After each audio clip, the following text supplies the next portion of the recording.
Nabanggit mo yung mangga, puno ng mangga na nag-iisa ron. Okay. Ano ba tamang spelling ng mangga? Double G o isang G lang? Kasi pag isang G lang, manga. Oh, pag double G, Mangga. mangga.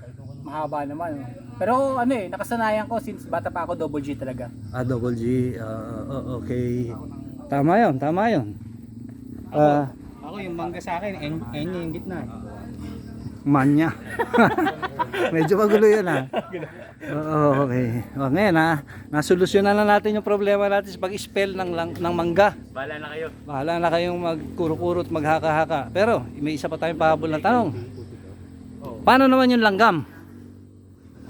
Langgam. Makati. Spell langgam. Langgam. Wala, nasira na yung mga Isang G lang din. Saan ka ba, ano ba nakasanayan mo?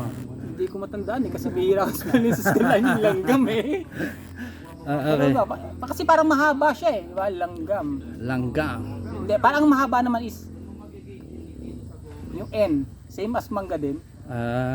Double G din siguro. Ay, hindi. Isa lang. Langgam. Alright.